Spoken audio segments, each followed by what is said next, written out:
Eneo la tatu ambalo Kanye West ameweza kutufikishia kama taswira au symbolic kwenye video hii ni eneo la chukizo. Chukizo kwa maana tumeona kuna mama ambaye ana sura ya mnyama aliyekwenda kumchukua mtoto wake pale mbele baada ya mtoto kwenda kuzima mishumaa.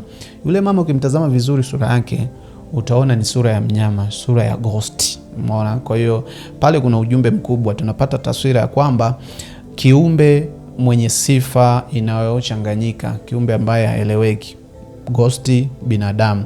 Kwanza tunapata ni kuvunjika kwa mipaka ya asili, lakini pia namba 2, mchanganyiko usio na utaratibu katika ulimwengu. Ulimwengu tunaoishi kuna mambo fulani ambayo usipoyaelewa vizuri utabaki dilema. Sasa hapa tunapata tafsiri mbili za kiroho. Kwanza ni kupotea kwa utambulisho wa kibinadamu, lakini ya pili ni maadili yaliyochanganyika bila misingi. Maadili yaliyochanganyika bila misingi. Hapa tunaitazama jamii iliyopoteza muundo wake wa awali. Naomba mnielewe vizuri hapa.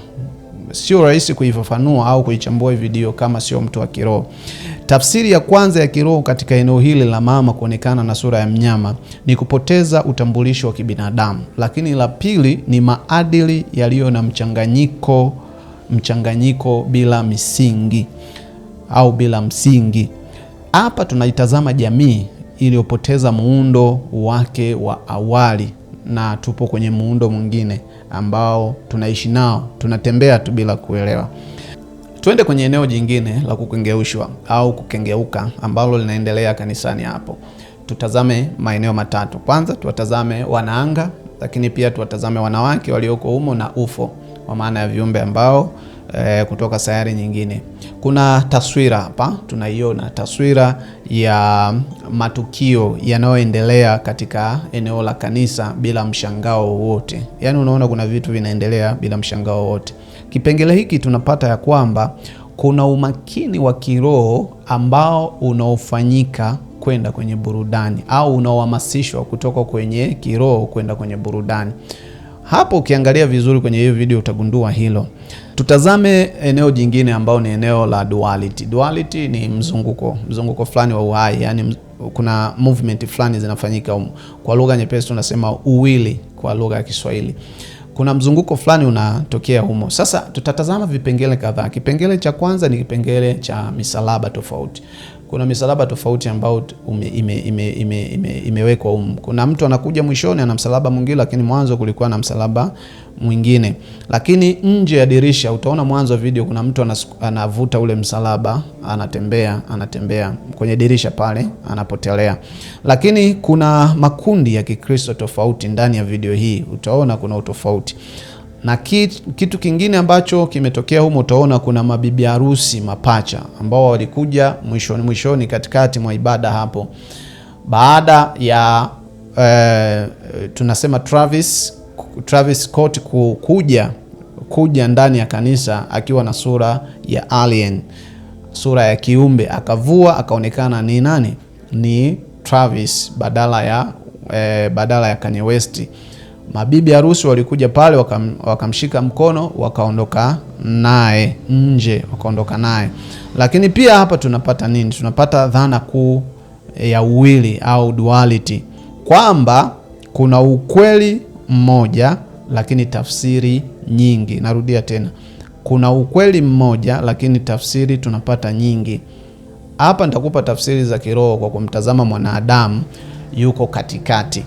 Ya kwanza, kuna roho na dunia, lakini kuna ukweli na taswira, na kuna imani na mifumo. Hivi ni vitu vya msingi ambavyo Kanye West ametufikishia kwenye video hii ya Father ambayo imejaa symbolic language. Sasa ngoja niwaeleze ujumbe mkuu ambao Kanye West pamoja na Travis Scott ambao ametufikishia kwenye video hii ya Father, nyimbo namba 3 katika nyimbo 17 ambazo amezitoa tarehe 28 Machi mwaka 2026. Ujumbe wa kwanza ni dini inaweza kuwepo bila uzima wa kiroho. Ujumbe wa pili, jamii hupenda kuona taswira na hupenda kuamini taswira kuliko ukweli. Ujumbe wa tatu ni udanganyifu unaweza kuonekana kama utakatifu. Na ujumbe wa 4 ni mwanadamu anaishi katika hali ya uwili. Mwanadamu anaishi katika hali ya uwili ama duality. Na ujumbe wa 5 na wa mwisho katika video hii ni mfumo wa kijamii hubaki hata kama watu wakibadilika. Kwa kumalizia tu niseme video ya Father ya kwake Kanye West pamoja na Travis Scott ni video ambayo inaweza ikatumika kama onyo la kiroho. Yaani ujumbe ambao ameufikisha hapo ni kwamba kuna maonyo ya kiroho. Ni muhimu sana kuelewa hilo. Mwanadamu anaweza kuwa ndani ya mahali fulani pa ibada lakini bado akapoteza maana ya halisi ya imani. Ndiyo tunachokipata hapo. Lakini sasa tunapata maswali kadhaa kwa kumalizia.